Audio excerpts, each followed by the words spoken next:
Welcome, brothers, sisters, working class heroes. This is The Rick Smith Show. Thanks so much for being here today on the big program. Lots to get to, lots to talk about. Back in the studio after a couple of days in Chicago, covering the Netroots Nation big powwow. A couple thousand progressives came together and talked about their issues. And again, I come back to what I always say: progressive policies, extraordinarily popular. Progressive ideas, extremely popular. Progressives, well, sometimes not so much. But the ideas, the policies, the way forward, enjoyed the time there. The hope is that out of that big powwow comes some activism to get people out to vote so that we can do the things that need to get done, the things that Jelly Bucket Joe, Builder Biden's been out there doing. And look, the trip to Chicago and the trip back, always very interesting on the highways and byways of our crumbling infrastructure. And I've made this trip, numerous times over the years. And every time I do, I talk about just how terrible the Indiana Turnpike is. And again, the sign of bad privatization, because if you remember a number of years back, they privatized it, and then I guess it was a Spanish company that fell through. They screwed it up, and try and get it. They're trying. Give them credit. They're trying to do some little this and little of that. And I gotta wonder how much of Biden's infrastructure money is going in to picking up and fixing the screw up of privatization. Again, neoliberalism and Reaganomics and all of the bad policy and the bad ideology that came out of the 80s and 90s, we're having to clean up. And look, and as I've said, Biden is doing the work, and you got to give him credit. So as we're traveling back and forth, there were a lot of orange cones, a lot of construction going on, a lot of things that need to get, and a lot of places that need to get work on. This is why, again, I go back to Builder Biden, Jelly Bucket Joe doing the work, getting the funding out there. And again, we're in this moment where Republicans showing their true colors. And again, this isn't about, the weird thing is politics used to be about, little infighting, but you still had to go home. You still had to go back to your district and say, yeah, that pothole, yeah, it's still there. Yeah, that turnpike sucks. Yeah, it's still not done. And voters would hold you accountable for the things they could see, for the things that weren't getting done. Because at least in the past, you'd go and you'd yell at your congressman, fix this pothole, and it would get filled. And you felt like, we did something. Our guy is listening, or our gal is listening. Someone is listening. But I look again at the trek home, and not so much.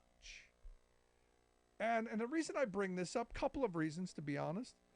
You got Biden, who's been out there, talking about building infrastructure and pointing it out. And in fact, you can go to the website invest.gov, and there's a list of projects being done. You can follow along, all of that. But Republicans still in this moment, while taking credit for stuff that they didn't have anything to do with, they're still trying to defund the money that's going to go into the infrastructure that we desperately need. Look, I've spent a couple million miles on these roads. They've needed it for decades. They've needed serious attention for decades. And finally, you got a guy who's saying, we're going to do it. We're finally going to be able to get something accomplished. We're finally going to get something done. And Republicans are doing everything they can do to booger it up. And it's just mind-blowing to me, because at least they can go back to their districts and say, hey, look what's gotten done. Now, granted, we didn't do anything for it, but hey, let's at least take credit for it. But here they are. And what's bothering also, again, to me in this is the fact that Democrats aren't doing enough to really sound the horn of saying, hey, look what we've done. Now, I love this Joe Biden ad because, again, turning what the attack from someone like Marjorie Three Names is into something very positive, to me, kind of a good thing. So, a little background: Marjorie Three Names was at the crazy conference over the weekend, the Turning Points USA conference in Florida. Where else? And given her spiel, it's about socialism. And this is what the Biden folks decided they were going to do with her speech. And I got to tell you, I think it's absolutely brilliant that this is what they've done. Here's Marjorie Three Names giving her little spiel. Joe Biden had the largest public investment in social infrastructure and environmental programs that is actually finishing what FDR started, that LBJ expanded on, and Joe Biden is attempting to complete. Programs to address education, medical care, urban problems, rural poverty, transportation, Medicare, Medicaid, labor unions. And he still is working on it. Wow, I gotta tell you, that is phenomenal. Look, here's the thing. I thought Marjorie Three Names was crazy. I thought she was bad. Look, giving credit where credit is due. Props to Biden from Marjorie Three Names. Now, understand, this was a creative editing job, and even the Biden folks will tell you this, because the reality is they're socialists was her line. It's all bad. And a whole bunch of things that she got wrong. Things about I'll get it right.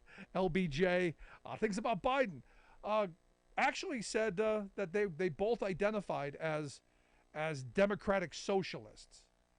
Neither have ever done that. In fact, I don't even think you had democratic socialists during the LBJ era. She said that both Biden and LBJ were both Senate majority leaders. No. Biden was never the majority leader. But again, facts don't matter. Accuracy in this world doesn't matter, because it got wild applause from the faithful at the Turning Points USA conference of people who are saying, we got to go after those big government programs. And what I want Republicans running on what her spiel was. I want the GOP, because remember, Speaker McCarthy came out and said that Marjorie Three Names is the best and the brightest and the most conservative of the GOP. She's like a super god in Speaker McCarthy's worldview. I want the Republicans to finally run on Marjorie Three Names' spiel here. Run against Medicare, run against Medicaid, run against feeding hungry children, run against workers getting a fair wage. Do that out loud. Now, this is what they've been doing all along. This is who the Republican Party has always been. She is just dumb enough to say the quiet parts really loudly. Give her credit. She's not afraid to burn down the Republican Party. And what's interesting is you got people like Senator Lisa Murkowski who's saying, I get Republicans coming to me all the time. I can't take much more of this. When are we? No, your party's gone. The old school GOP that thought that they were somewhat sane, that's gone. It's over. It's done. Marjorie Three Names is now the titular head of the Republican Party, and she's going to run against what built this country. She is going to run against ensuring that seniors don't die in poverty. She's going to run against public education. She's going to run against health care for people. She's going to run on the hyper-capitalist, hooray for me, greed is good, screw you platform. That's what her spiel was. And what's interesting, the people in that room at the Turning Points USA powwow, they cheered. Yay! We're going to go get those people. And what's interesting to me, it's always been interesting to me, those people are generally all of us. And, so she went into this whole powwow about, LBJ had the Great Society and Biden has the Build Back Better, and he's still working on it. The largest public investment and social infrastructure environmental program that is actually finishing what FDR started and that LBJ expanded on, and Biden has attempted to complete. And I listen to that and I ask anyone, you against that? Is that a bad idea? Now, she says socialism. You know, we've got a $32 trillion debt, homelessness, inflation. We're losing the dollar. And my mind goes, this is why you don't allow dumb people into Congress. This is why we should not allow the dumbest person in the class to lead. Because understand, the massive deficits we have a lot to do with Republican, conservative, neoliberal policies. Our trade deficits, the massive tax giveaways we've given away over decades. We've created a billionaire class by saddling the nation with debt. And yet there seems to be a disconnect. There seems to be a disconnect somewhere between Marjorie Trainwreck's ears and the people who are sitting in that room applauding her saying, we're going to stop socialism, without thinking about the public investments that are being made, that were made during the FDR years, the public investments that were made during the LBJ years. Those paid dividends for decades into the future. The investments made under the good socialist President Dwight David Eisenhower, those investments paid dividends for decades. We're still reaping the benefits of those investments. And yet, you got Marjorie three names. You got Marjorie, who's just, she can't help herself. She's got to go on, and I got to play it again. I do. I've got to have Marjorie in her way.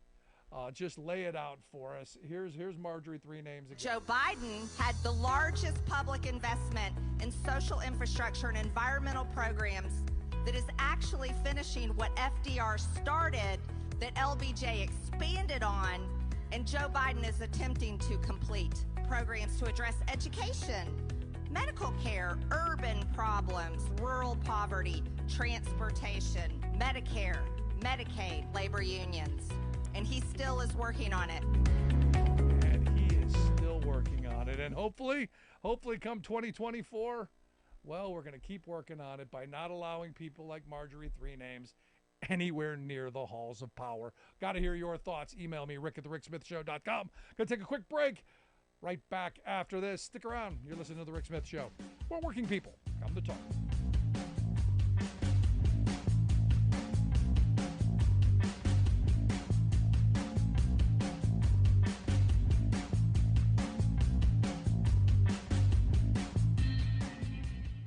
We are AFGE, the American Federation of Government Employees. We represent 700,000 federal and D.C. government workers who are the vital threads of the fabric of American life. We support our nation's military. We take care of our nation's veterans. We protect our nation's borders. We respond to our nation's crises and natural disasters. We provide services to our nation's seniors. The American Federation of Government Employees. We work for America. The phone lines are open. Give Rick a call at 1-866-416-RICK. That's 1-866-416-7425. We are AFGE, the American Federation of Government Employees. We represent 700,000 federal and D.C. government workers who are the vital threads of the fabric of American life. We support our nation's military. We take care of our nation's veterans. We protect our nation's borders. We respond to our nation's crises and natural disasters. We provide services to our nation's seniors. The American Federation of Government Employees. We work for America. Welcome back to The Rick Smith Show. Now, here is Rick Smith.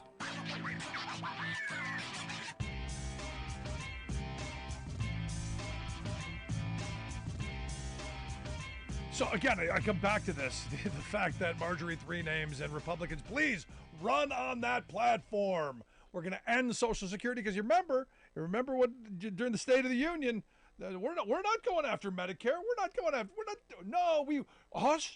No, we wouldn't do such a thing. Only we keep saying and telling you and writing and all of that we're going to. We would never. Of course not. And here's the weird thing. Stupid people still buy into it that, no, they wouldn't do it. They said they wouldn't. They're going to. They've always wanted. That's always been on the wet dream list. Let's go to the phone. Got Alice on one. Alice, how are you? Totally insane, thanks. How about you? I am good. It's good to be back in the studio. What's on your mind? What I wanted to say was a couple of things. First of all, Marjorie Three Names is a complete and utter idiot, but then most Republicans are. Number two, did you catch the news and see the? I'm guessing she must be a MTG wannabe for the Americans for Prosperity that was on the news, running her mouth about being against the infrastructure in Pennsylvania. Yeah. I caught part of it. Oh my God! What's interesting to me is that they can say this stuff with a straight face, and that anyone will take them seriously ever again. Oh, I know. And she's going on, this woman, the woman when she was going on and on about all this inflation and it's Biden and we want to go back to flood everything with all this energy and lower gas prices and food prices. And I thought, you're just a freaking idiot that doesn't know how anything works, do you, honey? Oh, yeah. But, and last, I was told yesterday by the local evangelical Trumpkins that, did you know, by the way, Rick, because I've not heard any of this, but apparently all the churches are having to lock their doors because all the Christians are getting letters that they're going to be shot up in church. And there's been several churches have been attacked and everybody shot. I must have missed the news. Wow, as if there wasn't a reason to not go to church before, I maybe spread that rumor. Nobody will go. I guess that's the. Is that the game? Because I'm trying to figure out the end game in this. Well, they told me, see how the Christians are persecuted. Oh, okay. We're just persecuted. Yeah, the victim card. Got it. Yeah, it was the victim card. So I just was like, well, I missed the news. I haven't seen it or heard any of it. But that's my report from my little hamlet. So you have a good evening. Thanks so much. It's important to have that. No, I mean, look, I've heard the victim card stuff a lot. I've and the Q folks are masters at it. It's hysterical. This Sound of Freedom movie that I haven't seen yet, that I almost have to see, but I don't want to pay for, because I don't want to give these people more money. Crying victimhood while it is the top grossing movie. Everyone's trying to shut us out, but it's making more money than anything else. Everyone's trying to make us, not see the movie, yet it's making more money. And taking little things like, the lights didn't work or the film went out at one point. People who have gone to movies, and this is the thing, if you've ever, maybe this is the problem. Maybe these are people who were never out of the house before and have never gone places, and maybe they don't know how real life works. Maybe this is what it is. Because I've been to movies where in the middle it stops. I've been to movies where the lights got stuck or were off or on, or you name it. The heat didn't work. The air conditioning didn't work. There was a foul odor from the seat behind us. All of these things happen when you're talking about public space. But when you're talking about the Christian folk, it becomes a conspiracy. And this is my problem with the extreme religious, what I say, the people who are pushing Christian Sharia law. Look, I've utmost respect for religious people, the sane, the rational ones, the ones who are off on the deep end, who around every corner see some kind of conspiracy and victimhood and start creating their own narratives. This is where I have a problem, and this is where we all should have a problem. And I didn't want to get into this, but Alice brought it up.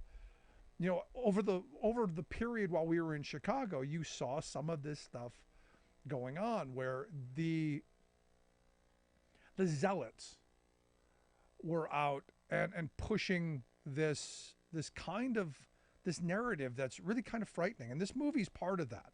This idea of you're going to be a Christian warrior and you're going to take on the establishment individually and you're going to go and single-handedly right the wrongs in the name of God.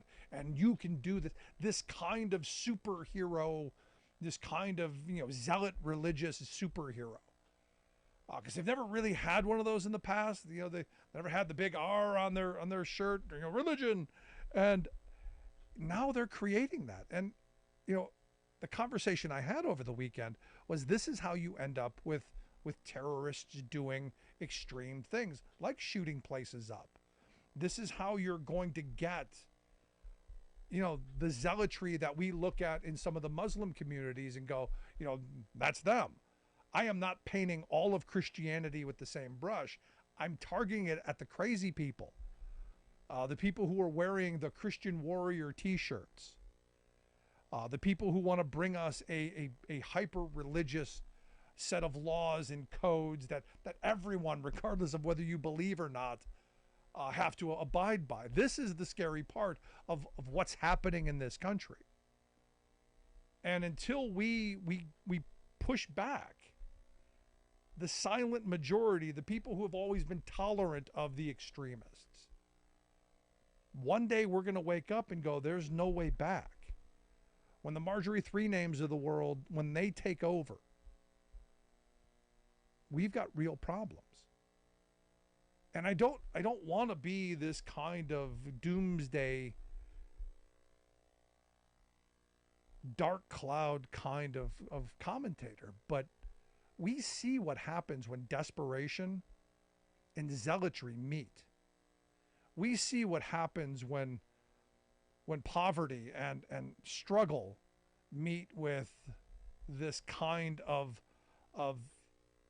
fantasiful thinking of, we're the chosen and our God is bigger than yours and you shall be conquered. And the rhetoric that comes out of all of this, that's what's frightening to me.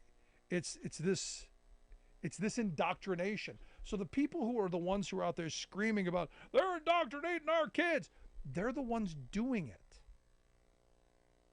This isn't difficult to figure out. This has worked time and time again. So when I see a movie like, I saw the trailer for it, and I got enough of what I think I got enough from that.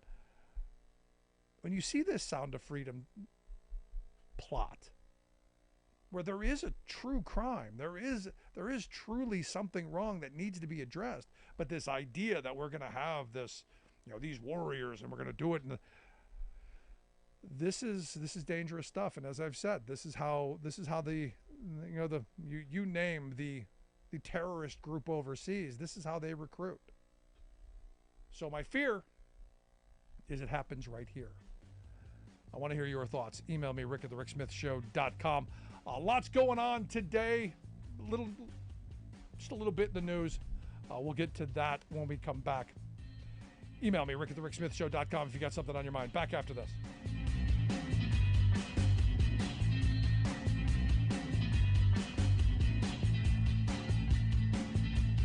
I'm Rick Smith, and this is Labor History in 2.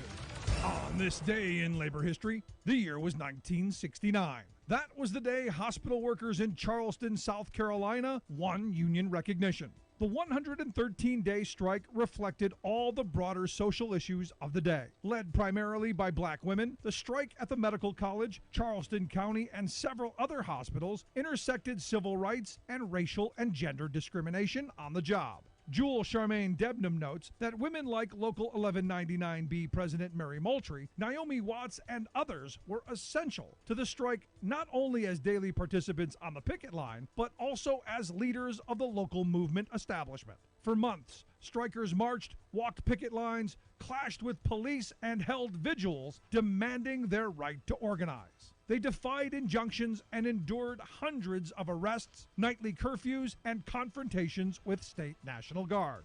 Governor McNair and the hospital boards had initially refused to concede to the workers' demands for union recognition. They claimed workers paid with public funds could not engage in collective bargaining. But the women were steadfast. They pointed to the wage disparities between black and white workers and between male and female workers. They also protested the blatant disrespect and discrimination meted out daily by management. Local longshoremen stood in solidarity with the strikers and threatened a walkout in support if their demands were not met. Coretta Scott King and many other civil rights leaders also played a supportive role. Finally, the union won reinstatement of fired workers, which had touched off the strike. They also won a solid grievance procedure, a minimum wage, and access to a credit union. Victory would be short-lived, however, when the state almost immediately refused to hold up its end of the agreement. Labor History in 2 brought to you by the Illinois Labor History Society and The Rick Smith Show. All those firecrackers on July 4th got me thinking about the headline revolutionaries who signed the 1776 Declaration, fought the Brits for independence, hammered out the Constitution, and installed our Bill of Rights. Old Ben, Monticello Tom, General George, Alex, pamphleteer Tommy Payne, Jimmy and Dolly, Tea Party Sam, and others got America's democratic experiment started. And they're rightly saluted today from schoolrooms to political gatherings of both major parties as true patriots. Reflecting on that generation's remarkable impact reveals the historic potential of our people's democratic spirit. But it also raises the unavoidable contrast with our present crop of leading political characters. This is worth noting now because the 4th has become the opening bell for America's quadrennial presidential run.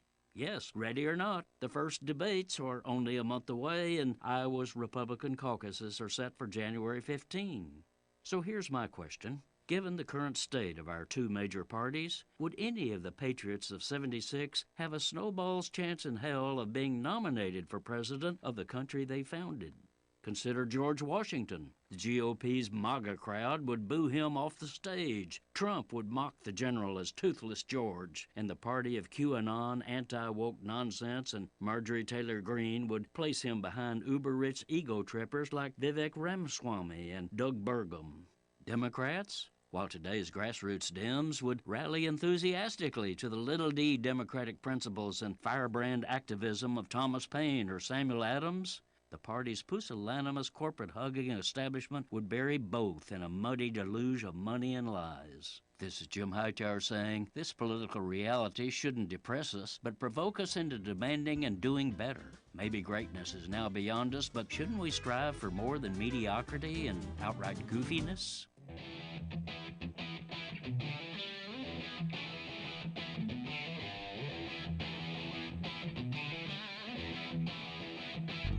Welcome back to the Rick Smith Show. Now, here is Rick Smith.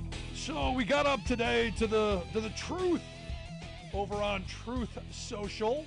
And I'm sure a lot of people re-truth the truth of the truth teller.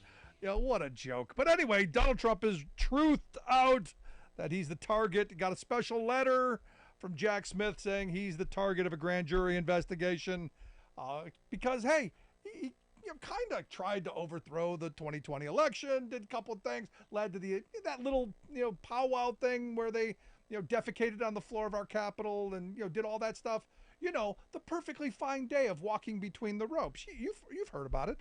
Now, what's interesting to me is you look at all of the indictments that are now rolling in, Republicans still defending poor Donald.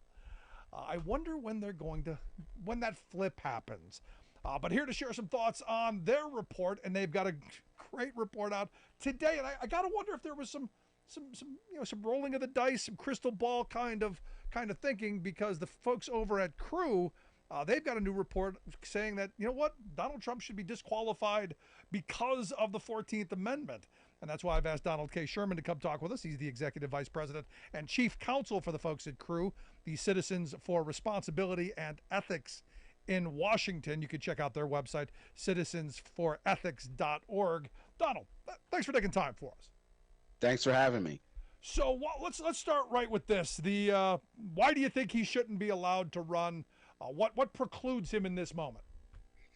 Well, yeah, I mean, everyone knows many of the qualifications and disqualifications for serving as president. You have to be a natural born citizen. You have to be 35 years old. You can't have been elected twice to serve as president or serve 2 terms. Lesser known is codified in Section 3 of the 14th Amendment. It's called the Disqualification Clause. And it says if you took an oath to defend the Constitution and engaged in an insurrection against it, you are banned or disqualified from serving as a state or federal officer. And, you know, sadly, it seems tailor-made for the situation that Donald Trump has once again put us in. He is someone who everybody saw take an oath to defend the Constitution on January 20th, 2017, as an officer of the United States. It is commonly understood, including by Donald Trump's own impeachment lawyers, that January 6th was an insurrection. And it is also commonly understood, including by bipartisan votes in the House and the Senate, the January 6th committee, federal judges appointed by Republicans and Democrats, that Donald Trump was the central cause of the insurrection. This is, not rocket science. It is in many ways, 2 + 2 = 4. Donald Trump is disqualified from serving as a federal officer, as a governor, as president of the United States under Section 3 of the 14th Amendment. Shouldn't that only be, though, if he's been convicted? I mean, there's a lot of where's the conviction? My right-wing friends would ask. Where's the presumed innocent until proven guilty? Where's that in this report? Well, I think your right-wing friends might say that there wasn't an insurrection. Oh, but, no, they truly believe it was a peaceful day. It was a family day, I was told. It was like a kind of a picnicky atmosphere. But I will tell you, in the aftermath of the Civil War, the Reconstruction Congress wrestled with this issue and concluded that no criminal conviction was needed to be disqualified from office. Again, it's not a criminal punishment. It just says that you are not eligible to serve, just in the same way that somebody that's 25 years old is ineligible to serve. Funnily enough, just in the same way that the former president suggested that President Obama was not eligible to serve, lying and claiming that he wasn't a natural-born citizen in the United States. It's not a penalty. It's not a punishment. It is a qualification for office, or a disqualification in this instance. So you challenge his eligibility on the ballot, much like lots of people do, much like happens in every election in every state in this country every year that there is an election, and you go to court and you prove by a preponderance of evidence that Donald Trump engaged in insurrection, and under Section 3, that's the end of the story. You don't need a criminal conviction, and we proved that last year when we removed someone from office, Coy Griffin, who founded Cowboys for Trump in New Mexico, and we sued and got him removed from office in a civil case based on his participation in the insurrection. So there is not just precedent that's 150 years old, but there's precedent that is a few months old, confirming that you don't need to be criminally convicted of a crime of insurrection or any crime related to insurrection in order to be removed or disqualified from office. Yeah, I'm in a weird spot here, Donald, because I'll be honest with you. I don't ever want him anywhere near the White House. I don't think he should be even allowed to take the tour, let alone sit in the Oval Office. But there's still this part of me that goes, he has to be beaten at the ballot box for the good of the country, and for the the good of the future of this country. He has to be beaten soundly at the ballot box, where we as Americans say, you know what, this isn't who we are. But I get the point, and I get what you're saying. I'm still in this place where I think he's got to be beaten at the box. So I mean, I would point out that he was beaten at the box by some 7 million plus votes, and then he staged an insurrection to overthrow a free and fair election. So the idea that like he needs to be beaten at the ballot box, and that like that happened already, and he was repudiated by the voters. The reason we're in this place and the reason he's disqualified is because he refused to accept the results of a free and fair election, spread lies, recruited people to come to the Capitol and be violent and fight like hell at the Capitol. And we almost lost members of Congress. We almost lost our vice president because of it. The Constitution says you don't get a second chance to do that, right? And again, I think I'm less worried about the next election or the next two elections. I'm more worried about 50, 100 years from now. God forbid we are in this place again. Thankfully, when we looked at the case law, there were examples, numerous examples of people disqualified after the Civil War for engaging in insurrection against this government. I want to make sure that if we are in this place, if our democracy is in this place, long after we are gone, that there is a historical record and legal precedence that Donald Trump was held accountable in this way, and that you can't engage in insurrection and then just submit and then run for president again. Yeah, no, I'm right there with you, Donald. But I over the weekend, I don't know if you saw the quote from Vivek Ramaswamy, who said that, basically January 6th was a friendly preview of what's to come. So I hear what you're saying, but my fear, I keep coming back to this place where the Republicans, and I know you're a nonpartisan group, you're straight down the middle of the line group, but I look at the defense of Donald Trump from the Republicans, very few voices coming out and speaking out against him. The justification that somehow we're weaponizing every agency to go after him, and now Ramaswamy saying, hey, that January 6th thing, that was just a friendly preview. Get ready for the main event. I'm in a weird kind of fear pattern, and my concern then comes if we disqualify him, boom, everything explodes. Any thoughts on that? Well, again, I look at this is someone who questioned the results of an election that he won, right? And then spread lies and misinformation and incited an insurrection in an election that he lost. The idea that we just narrowly missed members of Congress being attacked and killed on the floor. I mean, you heard those testimonials. You saw video of members cowering in fear. Capitol police officers being crushed by Donald Trump's mob, members of Congress calling their family and telling them goodbye, the vice president of the United States of his own party, of his own choosing, being ferried away to a secret location to protect him from Donald Trump's mob. We had a razor thin miss here of losing members of our government and losing our entire government. And the idea that we should just shrug our shoulders and hope that this election is the one that Donald Trump actually accepts just doesn't, it passes credulity, right? The idea that we would not use every legal tool in our toolkit to hold him accountable and ensure that this doesn't happen again, not just in 2024 again, but 50, 100 years from now. This is where we have to draw the line, if nowhere else. No. I mean, the crack pottery that came out of 2020. I mean, the idea that Eastman came up with, and all of the thoughts that were being kicked around the room as possibilities, the possibility of the vice president not certifying an election, and look, the savior of the country being in the hands of a guy who couldn't spell potato is quite frightening to me. I got to be honest, Donald. I never thought we'd be here. I don't think anyone thought we would be here, and again, we have to remind ourselves.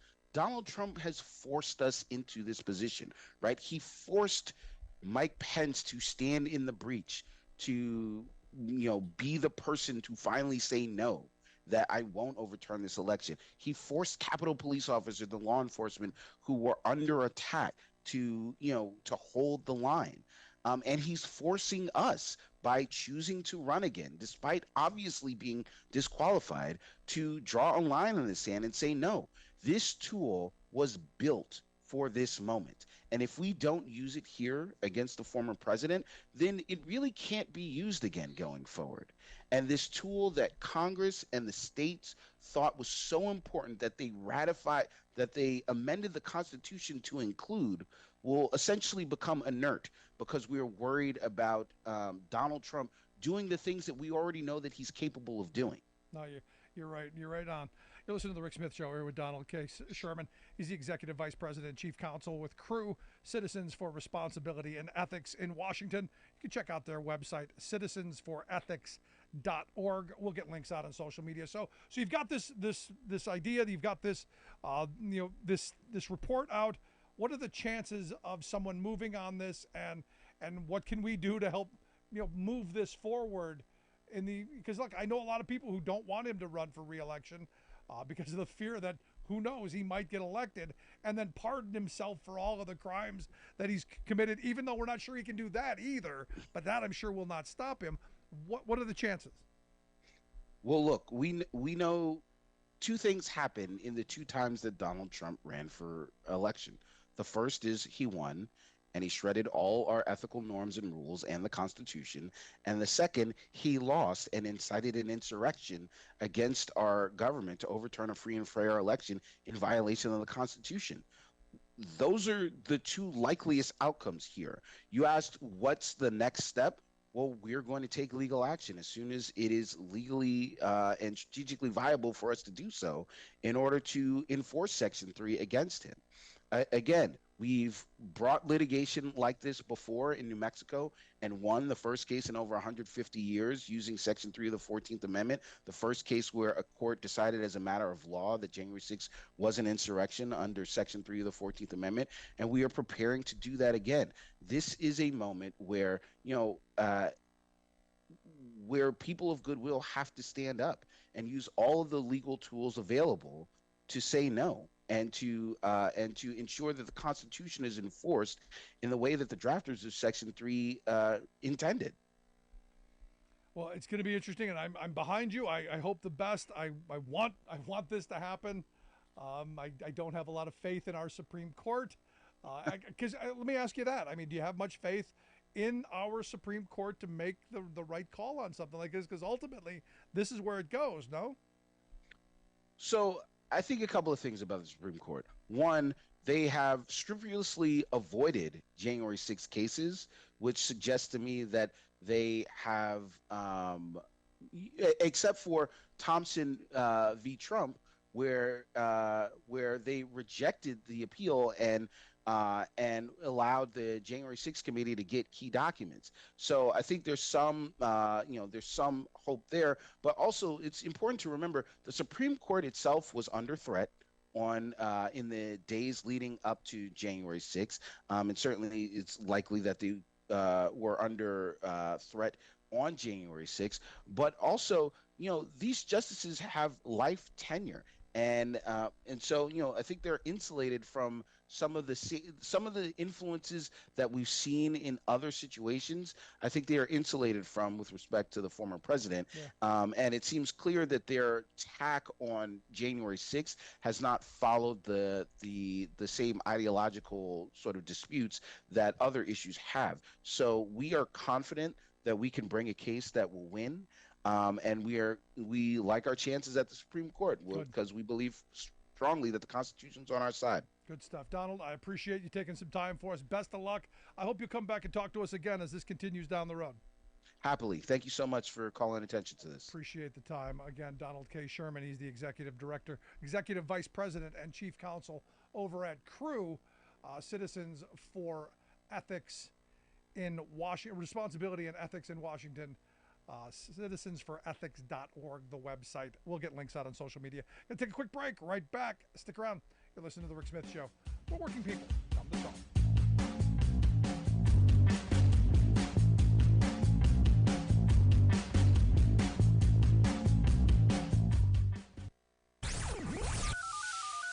The phone lines are open. Give Rick a call at 1-866-416-RICK. That's 1-866-416-7425. I'm Rick Smith, and this is Labor History in 2. On this day in labor history, the year was 1919. That Friday, thousands of workers in the Chicago stockyards walked off the job. A serious union organizing drive had been underway in the yards since June. One of the organizers of the butchers was John Kikulski. John declared it would be a campaign that included workers who were Polish, Irish, Lithuanian, and in fact, every race, color, creed, and nationality. This was an important pledge because earlier unionization efforts had failed to unite the workforce and had often excluded black workers. Yet the years of racial barriers to unionize proved hard to break down. While 90% of the white workers joined the union, black recruitment lagged behind. Tensions between the newly arriving Eastern European workers and more established white workers also simmered. Despite these setbacks, the stockyard owners were alarmed by the success of the union drive. They sent in 300 mounted policemen to disrupt union meetings and monitor the workers' movements. Angered at the police presence, 10,000 workers walked off the job. They returned to work on Monday, but began organizing for a strike. On July 26th, the workers issued their demands to management for better pay and safer working conditions. The next day would be one of the most infamous days in Chicago history. A group of white Chicagoans stoned and killed a black boy who was swimming and had accidentally drifted into a whites-only part of Lake Michigan. For the next week, a race riot engulfed the neighborhoods surrounding the stockyards. 1,000 black families lost their homes to arson. 23 black and 15 white residents were killed. Any hope of racial unity had been crushed, and as a result, the strike failed. Like what you hear? Check out more at laborhistoryin2.com. You're listening to The Rick Smith Show, where working people come to talk. So Lauren in Santa Fe sent me an email, a lengthy email. Wow, lots of talking points in there, but the gist of it being that everyone's out to get Trump, all the agencies have been weaponized. It's the same talking points you get, and my response to this is always, look, if it were one thing, and you go, they were going after him for one thing, you go, okay, yeah, you could make the argument that someone was out to get him. You know, it's kind of like, I got a friend who's been married 5 times. And the first time you go, yeah, okay, it was the wife's, it was her fault. Second time you go, okay, maybe it was her fault. Third time, yeah. Fourth time, it's you, buddy. Fifth time, definitely you. There's no conspiracy. It's not all women are out to get you. No, you're an idiot. You're responsible in this. And this is how I see this whole Trump thing. Not everyone's out to get him.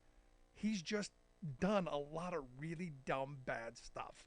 Let's go to the phones. I got Steve in Chicago on line 1. Steve, how you doing today? Hello, can you hear me? Yes, sir. How are you? Great. Thank you for taking my call. So I wanted to raise a point about this whole question of third parties. And given the impact of someone like Jill Stein in 2016, Ralph Nader in 2000, Ross Perot in 1992, I mean, these third-party challenges to mainstream politics, I mean, usually they're just a fly, a pimple on the back of our body politic. But in these cases, these are people who literally could have given the election to the other side. I mean, we're talking about predictions going forward as far as 2024 that possibly 150,000 voters will decide those races in key states and the election. Yep. And, you know, somebody running on a third-party ticket, be it a Cornell West or what have you, you know, it can just pull away a few tens of thousands of votes, enough to give it to Donald Trump if he is the nominee. And, you know, so I am tired of people who are making this argument that, oh, you know what, the Democratic and Republican parties are pretty much the two sides of the same coin. Okay, no, Donald Trump has taught us that that's not the case. Nope. If you think this country and the Supreme Court would look the same way had Hillary Clinton been the president, then you're delusional. So, you know, it's time that we just stand up to people and say, you know what, this is not a political science seminar. This is the real world. You're not going to get everything that you want, but if you allow Donald Trump to win, you're not going to get anything that you want, and we're going to go backwards. No, you're spot on. And look, you know, I'm not opposed to third-party runs in places where, you know, like Illinois, for instance, where you're blue state. I like the fact that people are getting out, pushing ideas and issues, and pushing the main parties in directions. But when you're talking about Wisconsin, you're talking about Michigan, my state of Pennsylvania, where you're right, a couple of thousand votes one way or another swings an election, and we end up with a George W. Bush, and we end up with all of the things that came out of that. We end up with a Donald Trump. I'm right there with you, Steve. Thank you very much. Appreciate the call. No, because here's the thing, and look, you've got the no labels people right now who are saying, no, we're gonna have a Democrat and a Republican run on the same ticket, knowing that they're gonna pull votes away from Democrats. Because those moderate Republicans who moved over to vote for Biden and against Trump, that was the difference in the last election. I know a lot of people have no, young people came out, all those came out. No, it was I always say it's the 5% of the least active, least engaged, least informed voters who decide every election, because they're the ones who flip back and forth. A lot of people are there in their camps. They have their ideology, and it's those undecideds who, well, I'll flip a coin, or he looks better, or whatever the reason for voting is. And this is where these third way, no labels, this is where these groups thrive, because they know they can swing with just a small amount of the electorate. They can swing elections. And I know a lot of my Ralph Nader friends, and I like Ralph Nader. I met him once, good guy, smart guy. But Florida was what Florida was. This is a different country if Al Gore is president. This is a much different country if George W. Bush is not the guy, and all the things that happened during his 8 years. This is a much different country if you don't have the Bernie bro folks and the people who are like, we're going to burn it all down because I hate Hillary. Look, I was not a Hillary fan, but I knew how bad Donald Trump was going to be. This would be a very different country, very different policies. And this is where I keep coming back to the idea that the working class has to come together and elect good, smart people. And I think Joe Biden in this moment is the best guy. The fact that we are rebuilding our infrastructure, we are reshoring manufacturing. We've got a president who's saying, hey, we should be reunionizing this country. We should be fighting for better wages, hours, conditions, opportunities. Now, look, I think the Republican establishment, the backroom people, I think they know Trump is toast. And they're doing everything that they can to, for instance, one of Trump's ex-cabinet members, Wilbur Ross, former Commerce Secretary, he's pulling together top donors to get Glenn Youngkin in. Youngkin's the scary guy because they think him in his sweater vest are gonna attract a lot of people. There's a $40 million ad buy happening for Tim Scott from a super PAC because, hey, we're gonna put him out there because the moneyed interests on the right don't think Trump is their guy.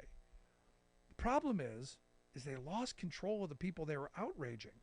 They lost control of the flock. Now, as I understand, only 6 people on the Republican side have qualified for the RNC's upcoming debates. Trump, DeSantis, Nikki Haley, Vivek Ramaswamy, Chris Christie, and Tim Scott. Should be interesting. I'm under the impression Trump is not going to show up, and I got to tell you, if I were him, I wouldn't either. So it'll be interesting to watch them attack each other and go from there. But no, seriously, this is the third way. No labels. All those people, even the Green Party. Look, I love Cornel West. I think it's a huge mistake because you will pull votes away in key areas, and I don't want to wake up the morning after election day going, oh, happened again. We got somebody crazy. Want to hear your thoughts, though? Email me, rick@thericksmithshow.com. Are you convinced by the idea that we need to get a bipartisan presidentship, a Democrat and a Republican in office, and then who would be the top of the ticket? That would be the other question. And will Joe Manchin be the guy? Want to hear your thoughts? Email me, rick@thericksmithshow.com.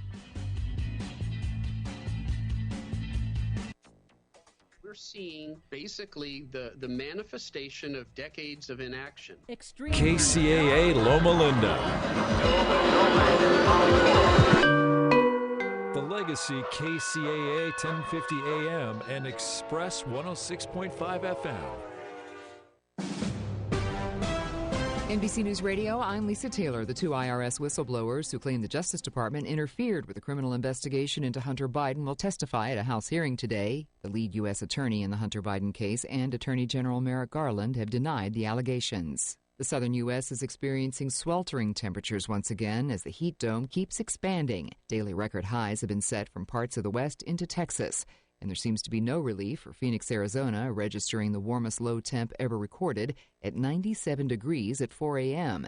Meanwhile, the air quality is improving for millions as smoke from wildfires burning in Canada are starting to move out of the north and southeast U.S. A federal judge in New York City is rejecting former President Trump's request for a retrial in a sex assault case brought by E. Jean Carroll. Sarah Lee Kessler reports. In May, Trump was found liable for sexually assaulting the Hudson Valley writer in a Bergdorf Goodman dressing room back in the 1990s. He was also found guilty of defaming her in a 2022 social media post in which he called her claims a hoax and a lie. The jury ordered the ex-president to pay $5 million in damages. He demanded a new trial, calling the verdict a seriously erroneous result and a miscarriage of justice. Judge Lewis Kaplan disagrees with Trump's assessment, and now he said no to a new trial. The search for evidence in the Gilgo Beach murders in New York is expanding. Besides Long Island, investigators are now looking in South Carolina and Las Vegas. In Vegas, officials say murder suspect Rex Heuermann owned a timeshare condo, and police are reviewing any unsolved cases. While in South Carolina, Heuermann's former Chevy Avalanche truck has been impounded. Meantime, a heavy police presence remains outside his home. There's some much-needed good news for grocery shoppers. After months of increases, milk and cheese prices are finally going down. Agriculture economist at Texas A&M David Anderson. Milk has gone down. In fact, it's at its lowest price level since March of 22. You're listening to the latest on NBC News Radio. From the KCAA Weather Center, I'm Daniel Clark. For today, there's an excessive heat warning until July 22nd. For this afternoon, there's an air quality alert. It's sunny with a high of 102. Tonight, mostly clear, low 69. For Thursday, it's sunny, high 104, low 71. I'm Daniel Clark, broadcasting live from the Tri-City Center at the 10 and 210 freeways. We are the trifecta of talk in Southern California, KCAA 102.3 FM, Riverside 106.5 FM, Redlands and the Legacy 1050 AM, Loma Linda, San Bernardino.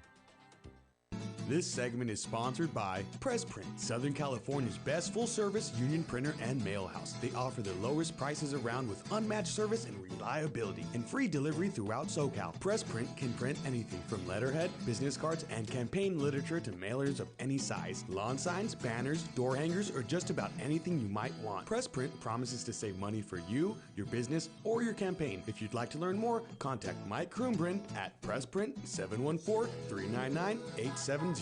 Get the union bug. The Village Mud wants to remind pet owners of the importance of spaying and neutering. Shelters overflow with unwanted pets. Spaying and neutering helps prevent this and has many health benefits too. That message courtesy of the Village Mud at 6665 East Foothill Boulevard in Claremont. For self-serve pet wash tubs and high-end food and treats for dogs and cats, featuring natural and raw. Call the Village Mud 909-624-3020 and like them on Facebook. This segment sponsored by the all-new Rams Market, Rams Express Car Wash, and the Rams Ultimate One-Stop Shop at 2090 Mentone Boulevard on the corner of Crafton Hills Avenue, just across from Jacinto Farms. Rams is now open, all new, well-stocked, bringing fresh, sleek, and sharp convenience to Mentone. Don't miss Rams grand opening Friday, July 14th from 12 p.m. to 4 p.m. with all kinds of grand opening savings, fun, booths, and surprises. Rams, shiny, new, clean, fresh lit, and sleek. Make life easy and sweeten it all with Rams. Sail in and save with their top-tier Sinclair fuel. Especially when you make your car shine like a diamond in their all-new, state-of-the-art, brand-new drive-through car wash. Satisfy your appetite. Smell the chicken. Delectable, mouth-watering, crispy, crunchy fried chicken, that is. Kitchen hot and Southern style. It's the Rams grand opening in Mentone, July 14th from noon to 4 p.m. Rams is now open at 2090 Mentone Boulevard in Mentone. Live music with all kinds of vendors offering complimentary gifts too. Thank you to Rams for their community spirit and sponsoring this radio station. Rams in Mentone is now open.